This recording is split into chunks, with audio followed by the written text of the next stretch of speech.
오늘 저희들이 주신 하나님의 말씀을 같이 찾겠습니다.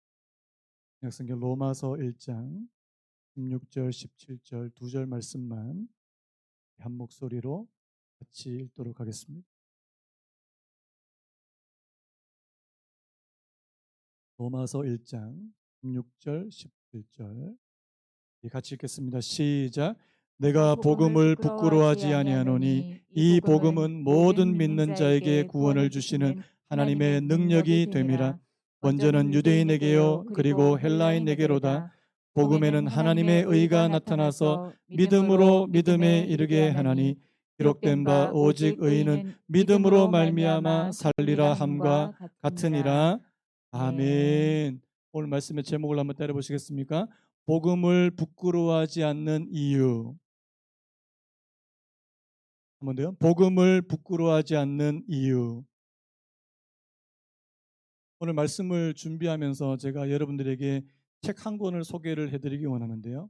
이거 여러분들이 읽으시라 하는 책은 그건 아닙니다. 하지만 이 책 제목 그리고 책의 내용을 제가 잠깐 소개하면서 오늘 말씀을 시작을 하려고 합니다. 제목은 처음으로 기독교인이라 불렸던 사람들이라는 책입니다.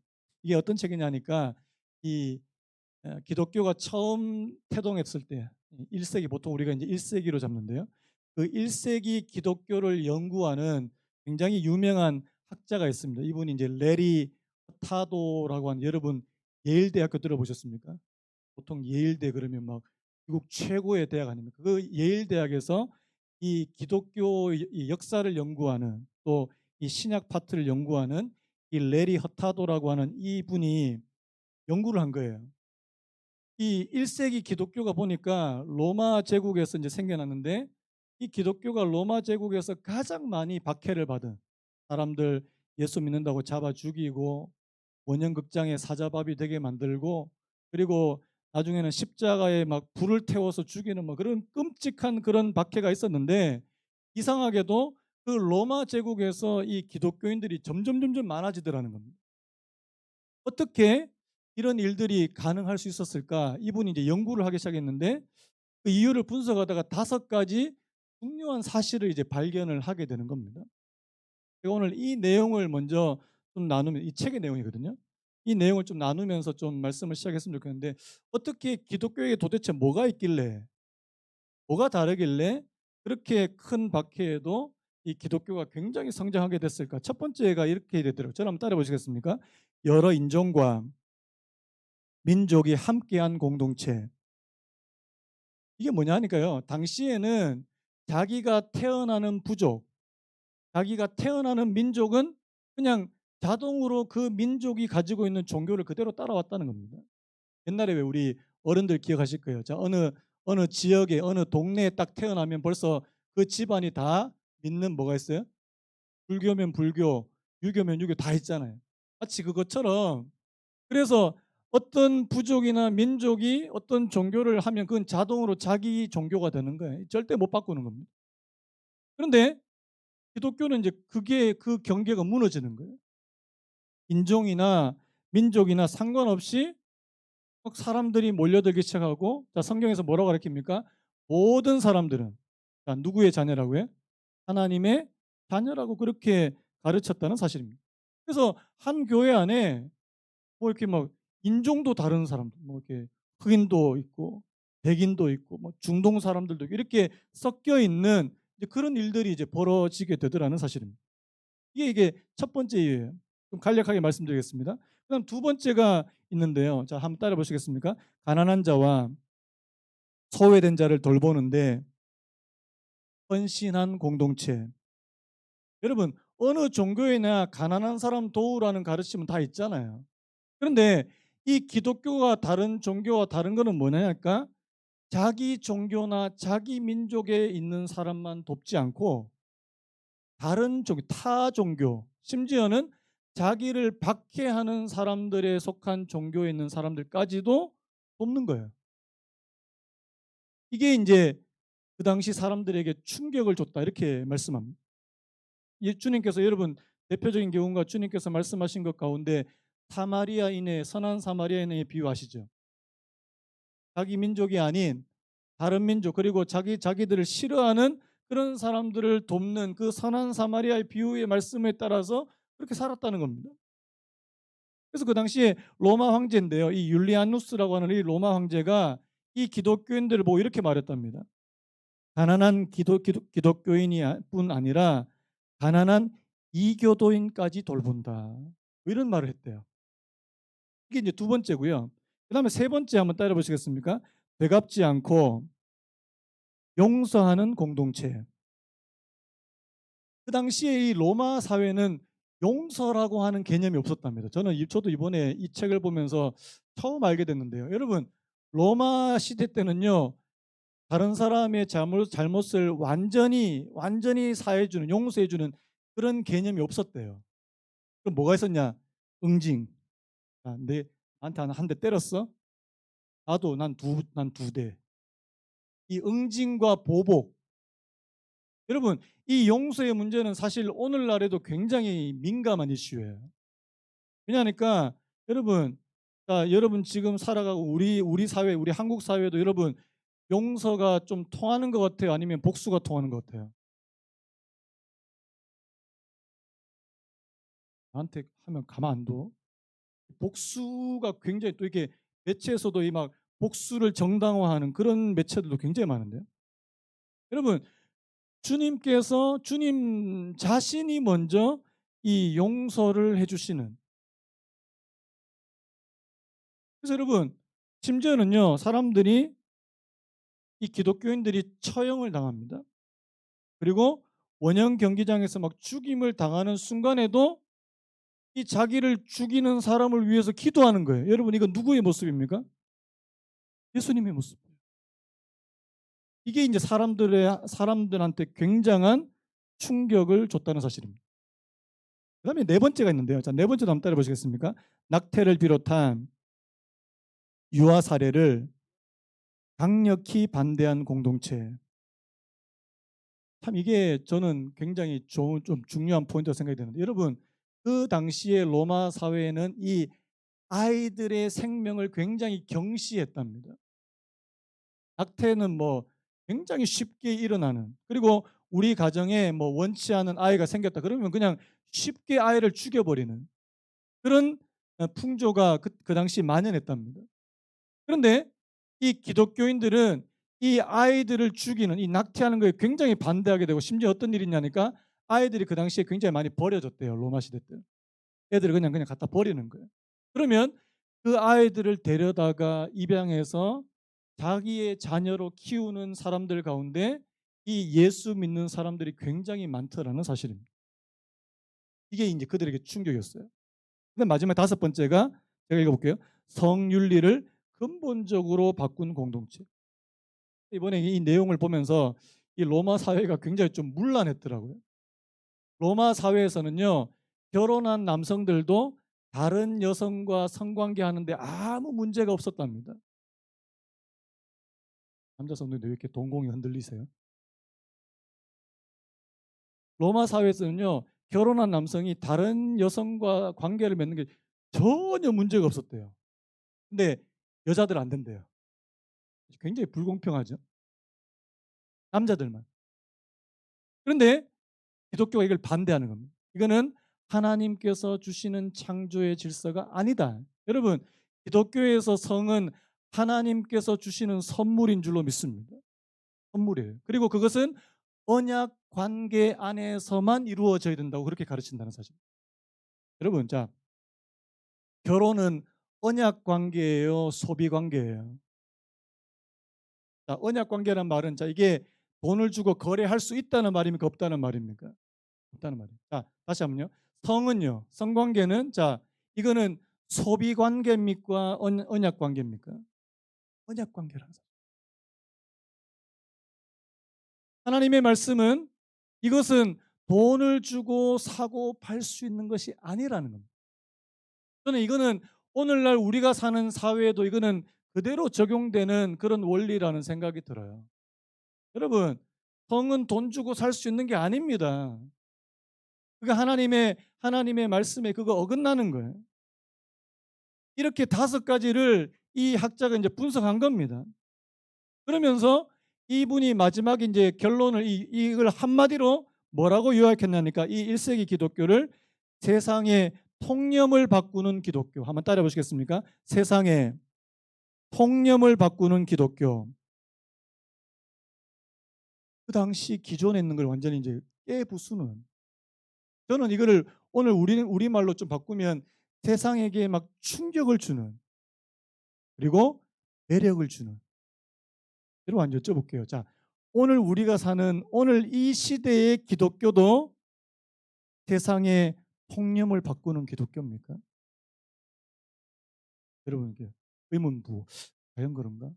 여러분 지금도 우리가 믿는 이 복음은 세상에게 충격도 주고 신선한 충격도 주고 매력도 줍니다. 쉽게 말하면요. 교회가 매력적입니까?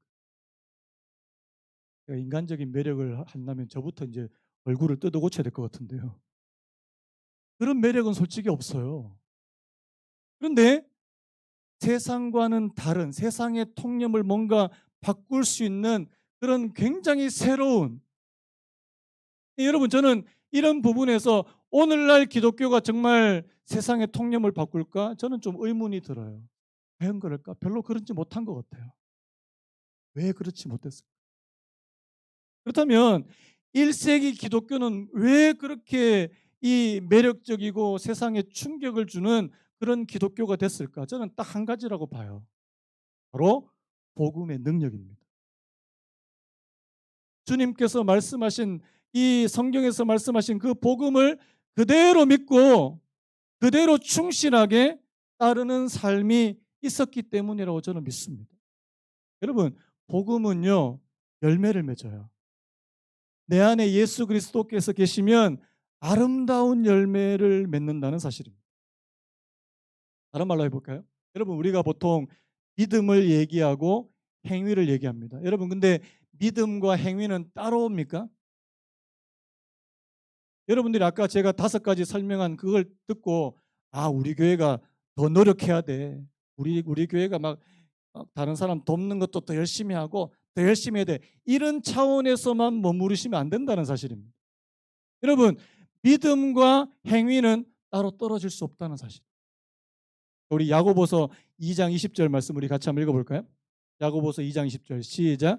내가 보거니와 믿음이 그의 행함과 함께 일하고 행함으로 믿음이 온전하게 되었느니라. 뭐라고요? 믿음이 그의 행함과 함께 일하고. 여러분, 여러분들이 하나님을 믿는 믿음이 있습니까? 그러면 하나님을 믿는 믿음에서 나오는 행위가 있다, 행함이 있더라는 사실입니다.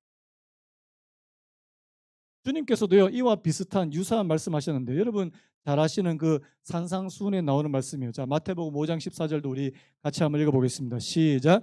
너희는 세상의 빛이라 산 위에 있는 동네가 숨겨지지 못할 것이요. 자, 16절도 시작. 이같이 너희 빛이 사람 앞에 비치게 하여 그들로 너희 착한 행실을 보고 하늘에 계신 너희 아버지께 영광을 돌리게 하라. 자, 너희는 세상에 뭐라고요?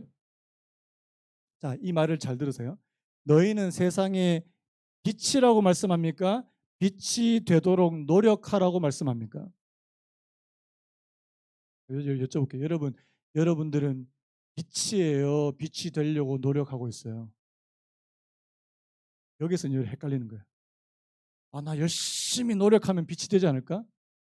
아니에요. 여러분들이 복음을 믿음으로 받아들이고 1부 때도 여쭤봤습니다. 아멘을 잘 못하시더라고요. 다시 한번 여러분 세상의 빛입니다. 안 믿어져요. 나 같은 사람이 무슨 빛이냐고. 나 어둠이지. 오히려 어둠. 여러분 예수님은 그래서 믿음이 중요한 겁니다. 하나님, 내가 주님께서 이루어 놓으신 것을 믿기 원합니다. 자, 저를 한번 따라 보시겠습니까? 나는 세상의 빛이다. 그런데 주님께서 내 안에 정말 믿음을 주시고 나는 세상의 빛이야. 이게 믿어지게 되면 거기서부터 뭐가 나온 줄 아십니까?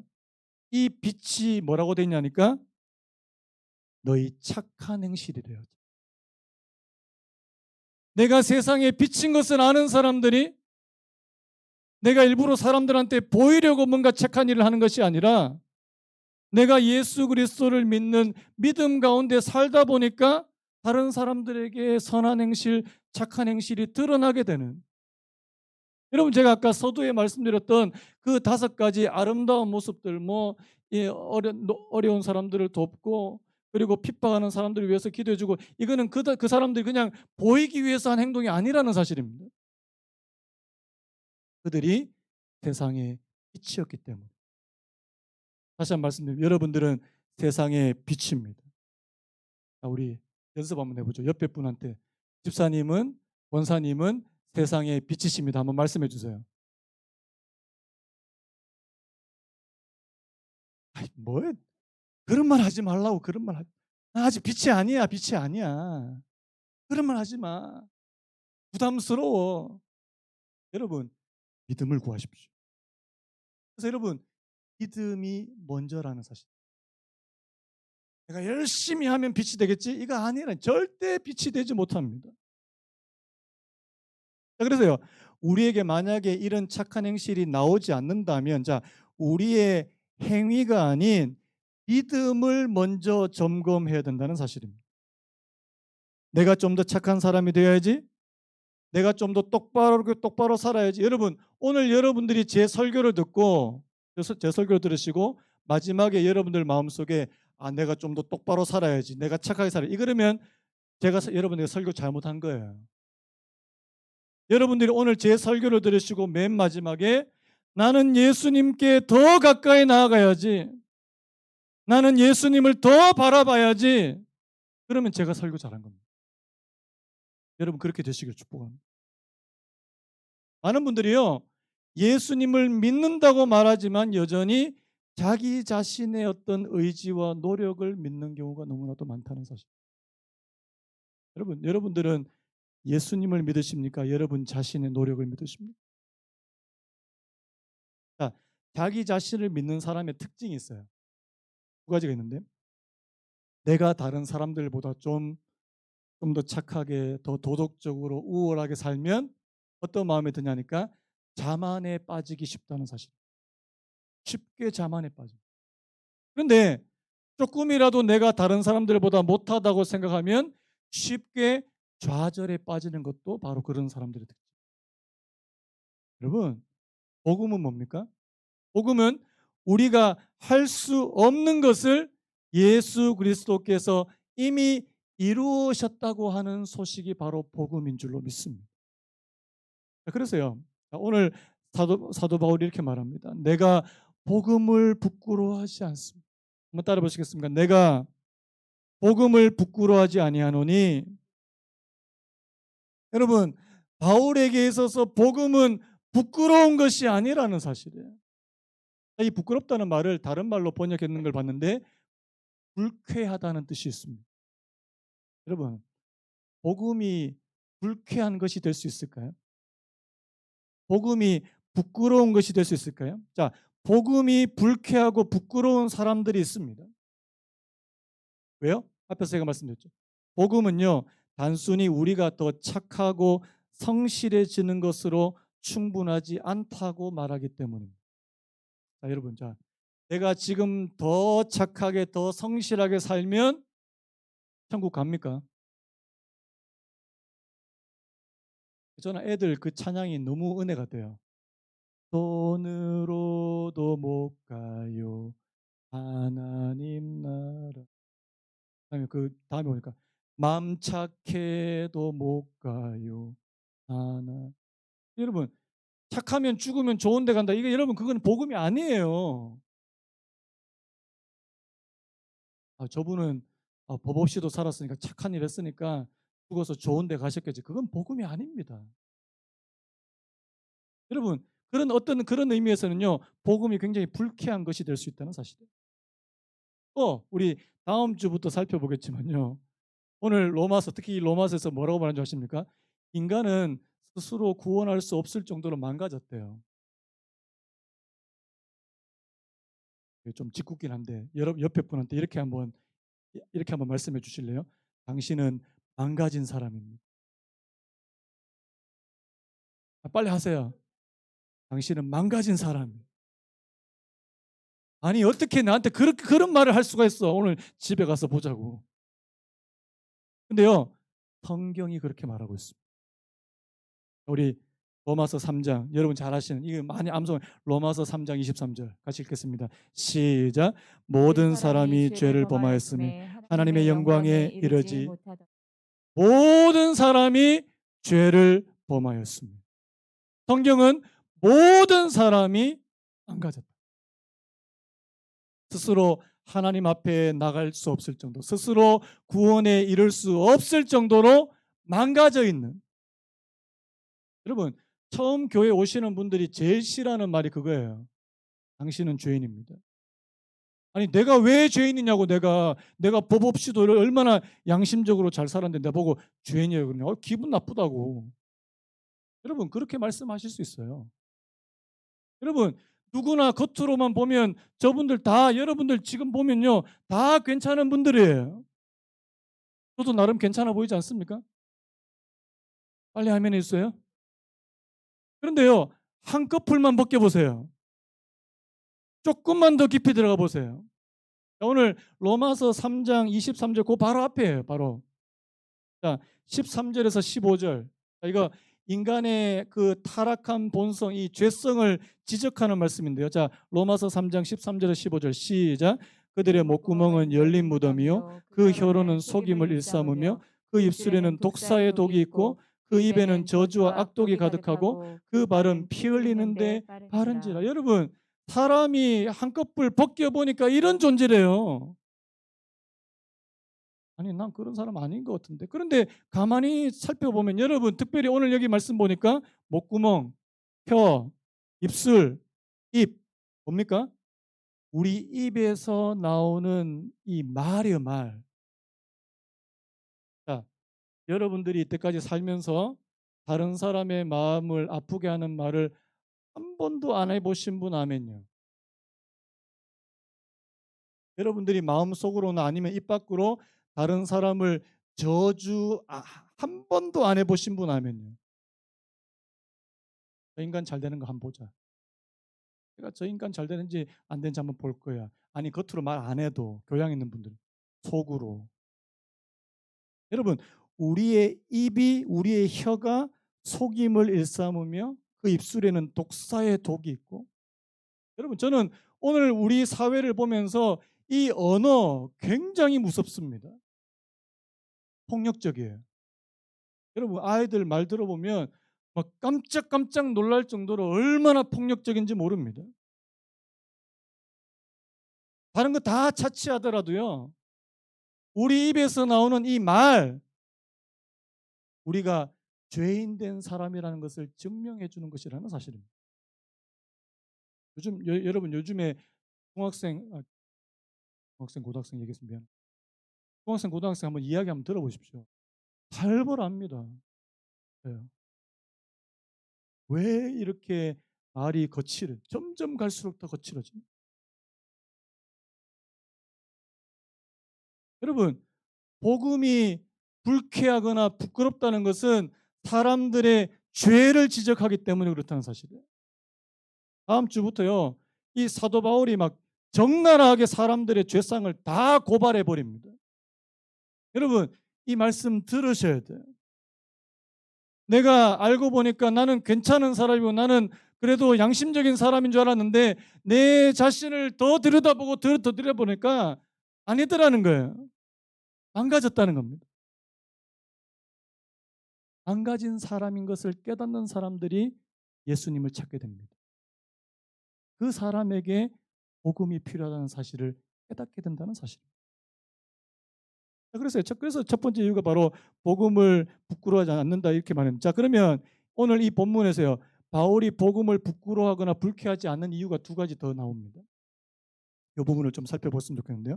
첫 번째 바울이 복음을 부끄러워하지 않는 이유 첫 번째는요. 한번 따라 보시겠습니까? 복음의 능력 때문이다. 자 우리 16절 말씀 우리 다시 한번 읽겠습니다. 16절 시작. 내가 복음을 부끄러워하지 아니하노니 이 복음은 모든 믿는 자에게 구원을 주시는 하나님의 능력이 됨이라. 거기까지요. 여러분 복음은요 단지 어떤 이론이나 개념이 아니라 하나님께서 주시는 능력이래요. 복음은 때로 한 사람의 인생을 송두리째 변화시킬 수 있는 하나님의 능력이 된답니다. 오늘 이 로마서를 기록한 바울 자신이 바로 그런 사람이었어요. 여러분, 바울이 어떤 사람입니까? 처음부터 예수 믿는 사람이 아니었습니다. 처음에는 오히려 예수 믿는 사람들을 핍박하고 죽이려고 했던 사람, 이 박해했던 사람, 장본인이 바로 이 바울이었던 사람입니다. 여러분, 사도행전에 보시면 이 바울이 어떻게 예수님을 믿고 어떻게 복음을 받아들였는지 그 내용이 나와요. 우리 사도행전 9장 4절 우리 같이 한번 읽어볼까요? 시작. 땅에 엎드려져 들음에 소리가 있어 이르시되 사울아 사울아 내가 어찌하여 나를 박해하느냐 하시거늘. 바울이 다메섹으로 가는 길에 갑자기 호련히 막 태양보다 더 강렬한 빛을 맞습니다. 쓰러져요. 그때 한 목소리를 듣습니다. 이게 굉장히 좀 이렇게 초자연적인 그런 현상이라고 보는데, 어떤 목소리냐니까 사울아 사울아, 바울의 또 다른 이름입니다. 사울아 사울아 내가 어찌하여 나를 박해하느냐. 바울이 주여 누구십니까? 나는 네가 박해하는 예수니라. 알고 보니까 이 예수라는 사람을 자기가 그 옛날에 그 죽은 줄로 알았던 그 예수가 살아계신 하나님의 아들이셨다는 사실입니다. 내가 이때까지 열심을 다해서 종교적인 신념을 가지고 사람들을 박해하고 예수 믿는 사람 잡아 죽였는데 그게 하나님의 아들을 박해하는 일이었다는 사실입니다.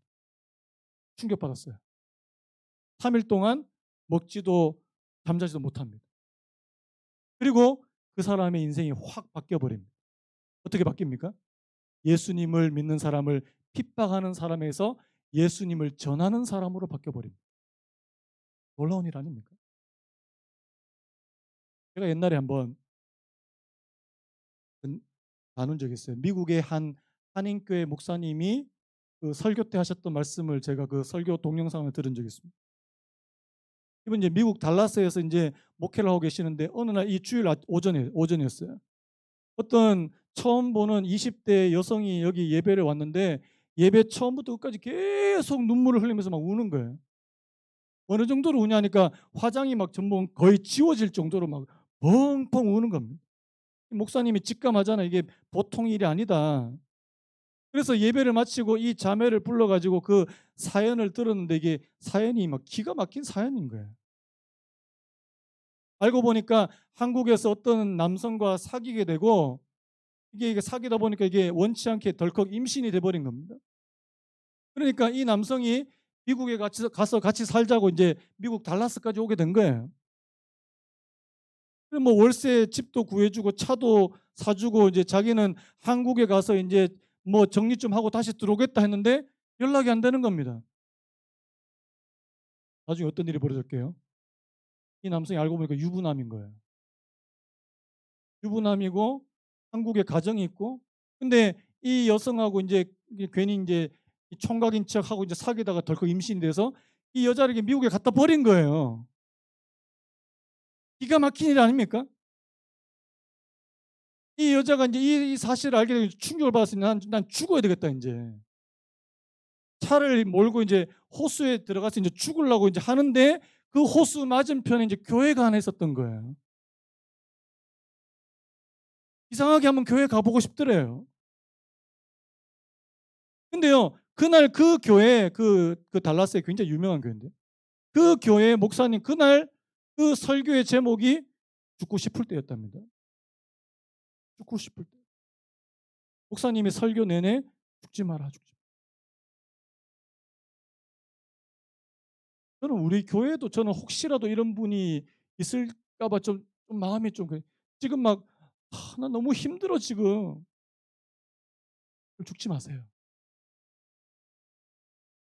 아까 우리 찬양 불렀던 것처럼 절망 속에도 흔들리지 않고 사랑하는 주 얼굴 배우. 여러분 이게 복음의 능력이에요. 여러분 그 자매가 어떻게 된 줄 아십니까? 그 예배에서 나중에 그 목사님한테 뭐라고 얘기한 줄 아십니까? 나 안 죽을래요. 나 아기 놓고 여기서 한번 살아볼게요. 여러분, 복음은 이런 능력이 있습니다. 죽으려고 하는 사람, 죽으려고 하는 사람의 마음까지도 바꾸어 놓을 수 있는 게 저는 복음의 능력, 하나님의 말씀의 능력인지라고 믿습니다. 여러분, 하나님의 복음을 그냥 이론으로만 받지 마십시오. 이 이론 아니에요, 이거. 사건입니다. 능력이고 사건이라는 사실입니다. 복음이 하나님의 능력이 되기 때문에 여러분, 복음이 진짜 내게 능력이라는 사실을 아는 분들은요, 복음을 절대 부끄러워하지 않습니다. 저는 전도 가운데 최고의 전도는요, 내가 경험한, 내가 만난 하나님을 전하는 것입니다. 여러분, 하나님을 경험하시길 축복합니다. 여러분들이 하나님을 경험한 것을 그대로 이야기하는, 여러분, 교회 안에서 이야기하면 그게 뭐예요? 간증입니다. 간증이에요. 여러분, 교회 밖에 이야기하면 그게 전도예요. 여러분, 전도는 별거 아닙니다. 전도는 내가 경험한 하나님, 내가 만난 하나님을 그냥 말로 풀어내는 게 전도인 줄로 믿습니다. 그래서 여러분, 우리가 복음의 능력을 알아야 합니다. 우리 사랑하는 성도님들이 하나님, 내가 진짜 복음의 능력이 뭔지를 알고 싶어하는 사람. 첫 번째예요. 그다음 두 번째, 우리 17절 말씀, 우리 17절 말씀도 같이 읽겠습니다. 시작. 복음에는 하나님의 의가 나타나서 믿음으로 믿음에 이르게 하나니 기록된 바 오직 의인은 믿음으로 말미암아 살리람과. 이 복음은 하나님의 능력인데 또 어떤 능력이냐니까 바로 우리로 하여금 믿음으로 믿음에 이르게 만드는 하나님의 능력이라는 사실입니다. 여기서 특별히 이 하나님의 의가 이 의라는 표현을 설명해 준 존 스토트 목사님의 설명이 있는데요. 제가 잠깐 한번 읽어드릴게요. 한번 들어보시기 바랍니다. 그것은 하나님의 의를 말합니다.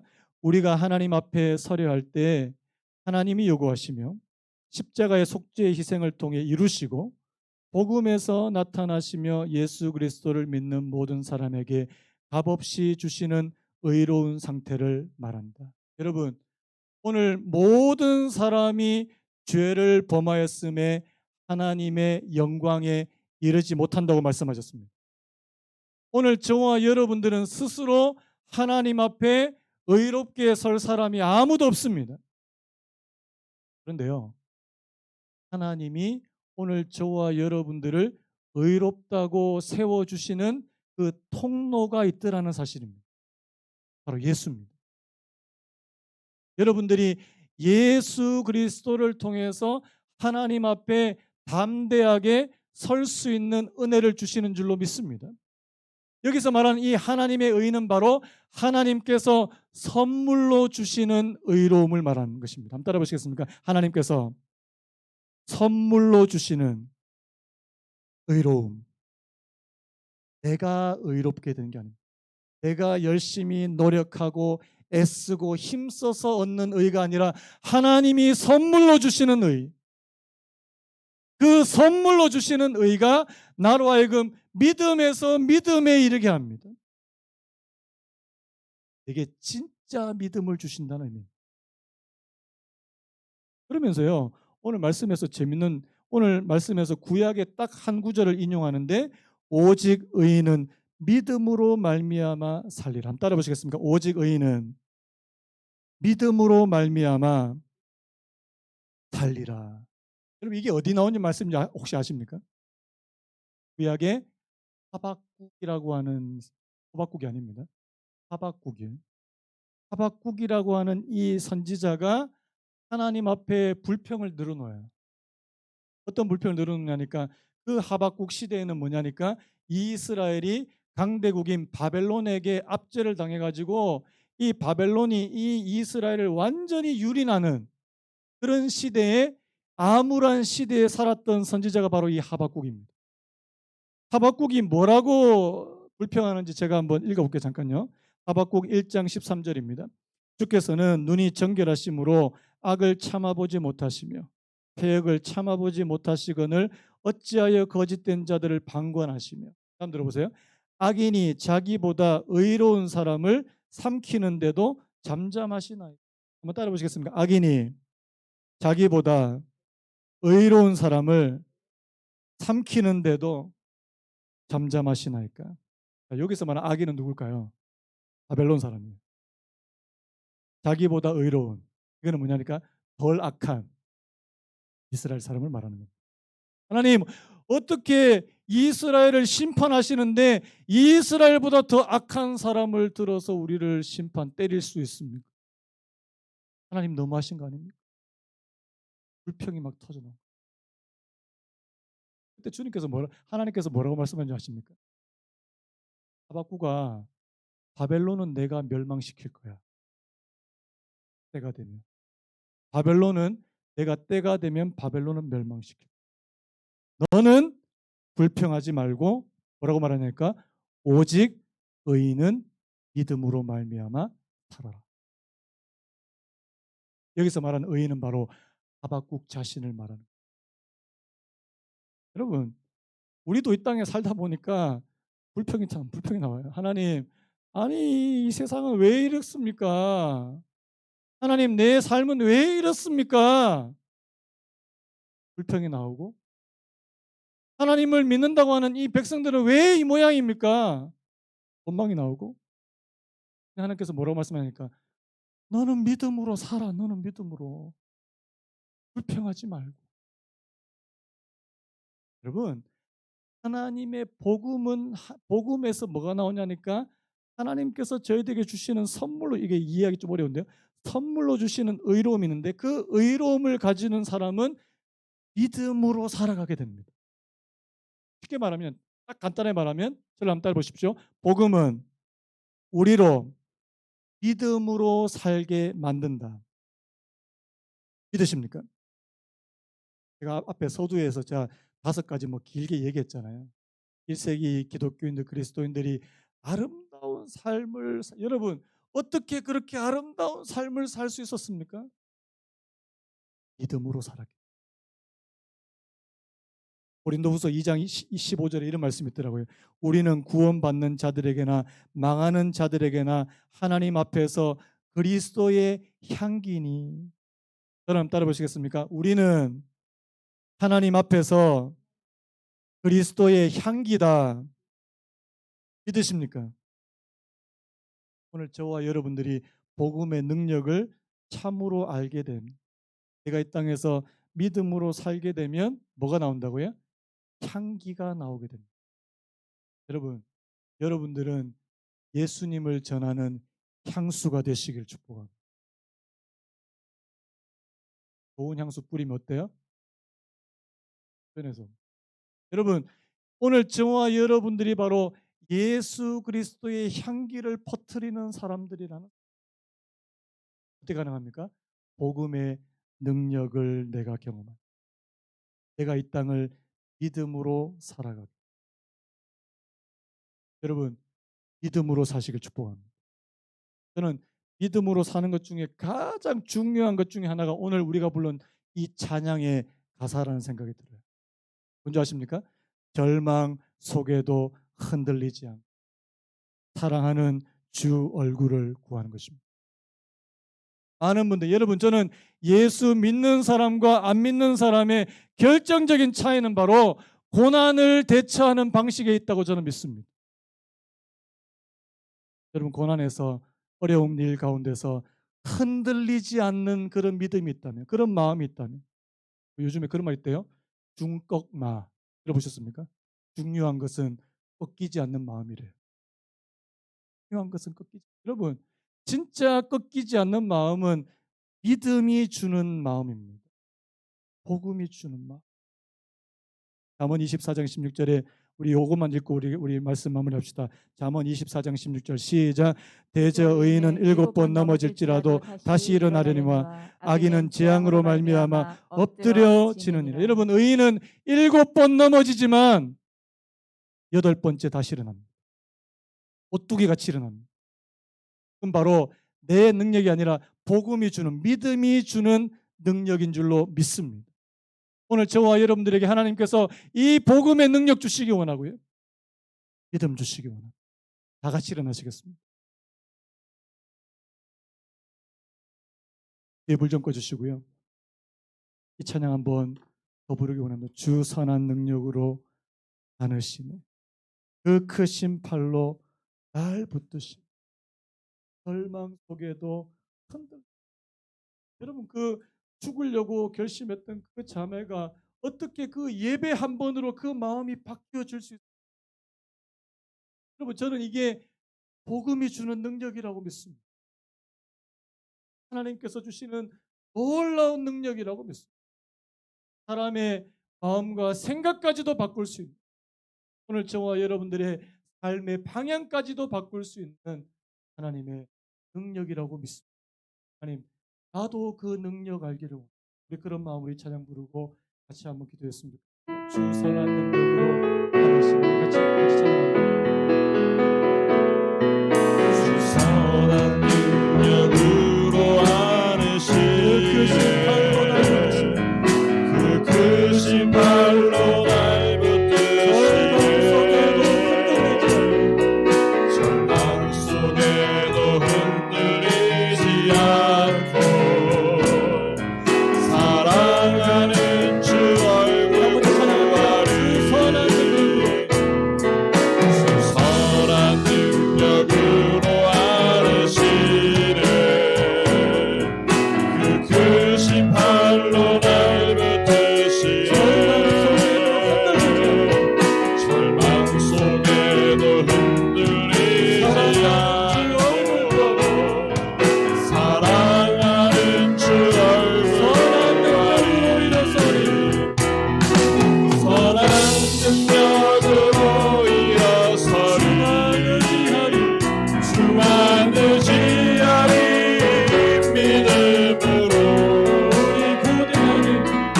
우리 고대 안에 주 오실 그 영광의 새날을 맞이하리.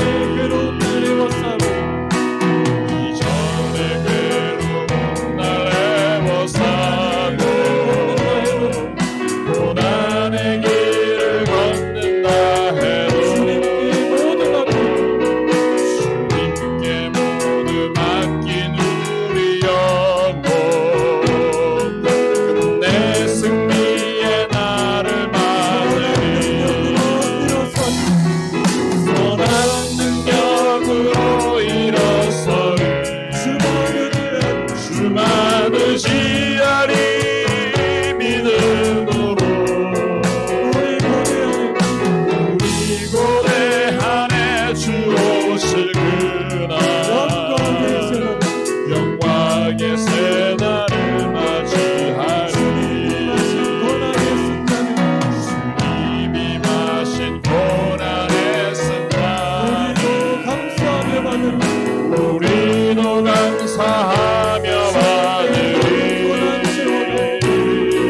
주님의 남은 고난 채워가며 예수와 복음 위에 살리라. 선한 능력으로 일어서리. 주만 의지하리. 믿음으로 우리 고대한에 주 오실 그날